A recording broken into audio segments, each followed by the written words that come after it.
Telangana rising global summit అనేది తెలంగాణ ప్రభుత్వం నిర్వహిస్తూ ఉంది. రేవంత్ రెడ్డి గారు దీనికి ఎంత పెద్ద ఎత్తున పెద్దపీట వేస్తున్నారో మనందరం చూస్తూ ఉన్నాం. అసలు ఈ తెలంగాణ రైజింగ్ గ్లోబల్ సమ్మిట్ యొక్క అవసరం అనేది తెలంగాణకు ఉన్నదా అనేది ఫస్ట్ క్వశ్చన్. దీనివల్ల భవిష్యత్తులో తెలంగాణ ప్రజలకు ఉపయోగం ఉన్నదా అనేది రెండో క్వశ్చన్. అసలు ఈ క్వశ్చన్లకు ఆన్సర్ తెలవాలంటే మనకి గ్లోబల్ సమ్మిట్ యొక్క ఉద్దేశం ఏందో తెలవాలి. వాళ్ళ యొక్క ఒకే ఒక ఉద్దేశం ఏంటంటే తెలంగాణకు పెట్టుబడులు తీసుకురావడం. పెట్టుబడులు తీసుకొస్తే తెలంగాణ 2047 సరికల్లా, మళ్ళీ ఏనండి 2047 సరికల్లా $3 ట్రిలియన్ల $3 ట్రిలియన్ ఎకానమీగా తెలంగాణ ఎదుగుతుంది అనేది వీళ్ళ యొక్క సూపర్ విజన్. ఆ విజన్ తోటి ఈ గ్లోబల్ సమ్మిట్ అనేది నిర్వహిస్తూ ఉన్నారు.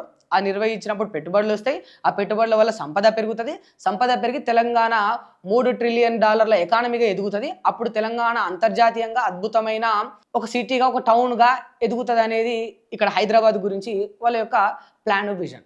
అయితే దీనివల్ల ఉపయోగాలు ఏంది, నష్టాలు ఏందని చూద్దాం. అసలు తెలంగాణ రాష్ట్రం అప్పుల్లో ఉంది అన్నారు. తెలంగాణ రాష్ట్రం అప్పుల్లో ఉందన్నారు. దివాలా తీసిందన్నారు. తెలంగాణలో అసలు సంపదే లేదన్నారు. ఇదే ముఖ్యమంత్రి గారు, ఇదే కాంగ్రెస్ పార్టీ, ఇదే కాంగ్రెస్ గవర్నమెంట్ చాలా స్పష్టంగా చెప్పింది. అప్పుల్లో ఉన్న రాష్ట్రం, వెనకబడ్డ రాష్ట్రం, 10 ఏళ్ళు బోసిపోయిన రాష్ట్రం, ఇవన్నీ చెప్పిండ్రు కదా. అసలు అప్పుల్లో ఉన్న రాష్ట్రంలో ఉచిత బస్సు ఎందుకు ఇచ్చిండ్రు? అసలు అప్పుల్లో ఉన్న రాష్ట్రంలో మిస్ వరల్డ్ కాంపిటీషన్ పేరు మీద అన్ని కోట్ల వ్యయం ఎందుకు చేసిండ్రు? అప్పుల్లో ఉన్న రాష్ట్రంలో కేవలం పేరును మార్చడానికి 140 కోట్లు ఎందుకు ఖర్చు చేసిండ్రు? TS to TG చేయడానికి. అప్పుల్లో ఉన్న రాష్ట్రంలో మీరెందుకు చిహ్నాలను, గుర్తులను మార్చడానికి ప్రయత్నిస్తూ ఉన్నారు? అప్పుల్లో ఉన్న రాష్ట్రంలో మీరు ఇప్పుడు ఇదే గ్లోబల్ సమ్మిట్ పేరుతోటి కేవలం ఆ స్టేడియం, ఆ గ్రౌండ్ను రిపేర్ చేయడానికి, దాన్ని కొంచెం సుందరీకరించడానికి 10 కోట్ల రూపాయలు ఎందుకు ఖర్చు చేస్తూ ఉన్నారు? ఎందుకు చేస్తూ ఉన్నారు? మిస్ వరల్డ్ కాంపిటీషన్ మీద మీరు పెట్టిన 100 కోట్ల ఖర్చు ఏదో, మీరు రైతులకు రైతు బంధు మీరు ఏదైతే మాట ఒప్పుకున్నారో 15,000 వేయకపోయినరు. మీరు 140 కోట్లు ఈ TS to TG చేయడానికి వాడినప్పుడు దాని బదులు మీరు ఏదైతే ఆడవాళ్లకు ఒప్పుకున్నారో తులం బంగారం ఇస్తా అని చెప్పేసి కళ్యాణ లక్ష్మి పథకం మీద వాళ్ళకి ఇవ్వకపోయినరు. మీరు ఇప్పుడు 10 కోట్లు కేవలం మెస్సీ వస్తుండని చెప్పేసి స్టేడియాన్ని రిపేర్ చేసే బదులు రోడ్డున పడ్డ ఆటో కార్మికులకు ఇవ్వకపోయినరు. అప్పుల్లో ఉన్న రాష్ట్రం కదా, ఖర్చు చేస్తావా, ఆపదలో ఉన్నవాడికి సాయం చేస్తావా? సరే, వాళ్ళు చేసే ఖర్చు కూడా అభివృద్ధి చెందించడానికే కదా, $3 ట్రిలియన్ ఎకానమీగా తెలంగాణను తీర్చిదిద్దడానికే కదా, దానివల్ల తెలంగాణకే ఉపయోగం కదా అని కొందరు మేధావులు అంటారు. ఇప్పుడు వాళ్ళకు కూడా ఒక సమాధానం.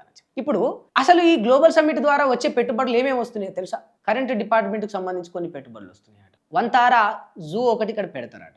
At the same time Bollywood నుంచి వెళ్ళి వాళ్ళు కొందరు వచ్చి ఈ రామోజీ ఫిలిం సిటీకి మించిన ఒక అద్భుతమైన ఫిల్మ్ సిటీని ఇక్కడ నిర్మిస్తారట. ఏషియాలోనే బిగ్గెస్ట్ ఫిల్మ్ సిటీ అట. ప్రచారం అయితే సాగుతూ ఉంది.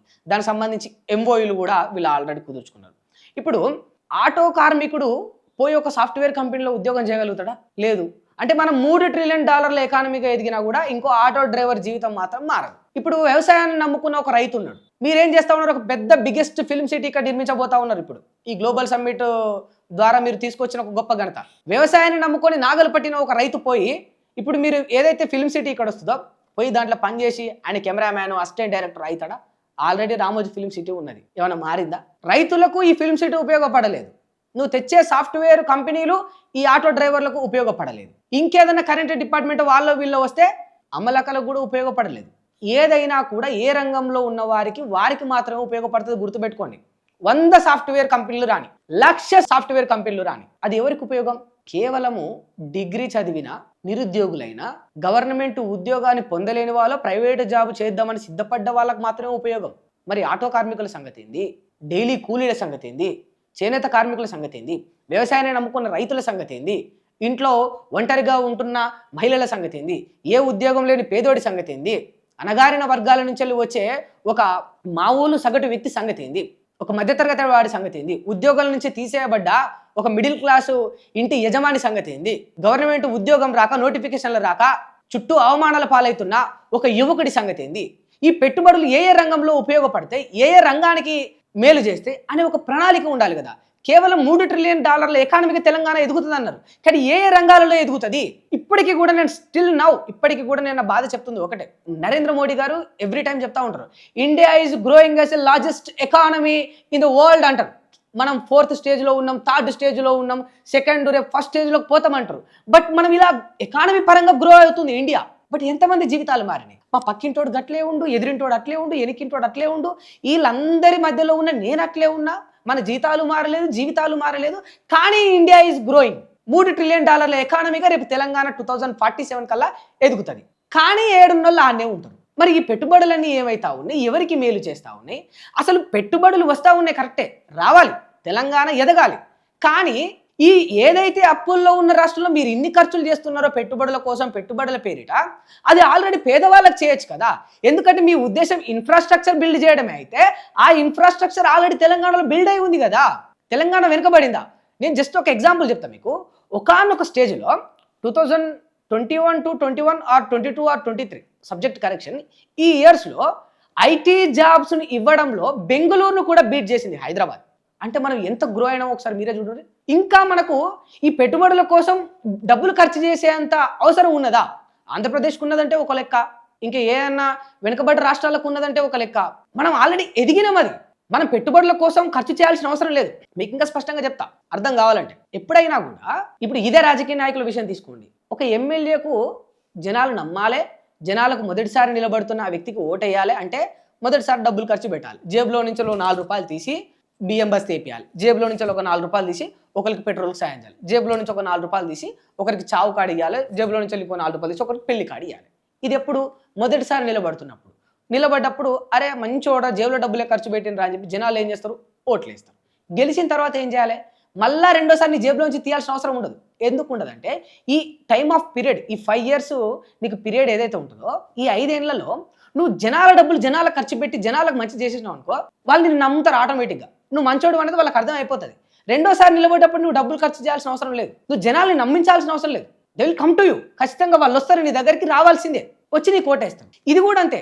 హైదరాబాదులో మొదటిసారి పెట్టుబడులు తీసుకురావడానికి మాత్రమే మనం డబ్బులు ఖర్చు చేయాలి.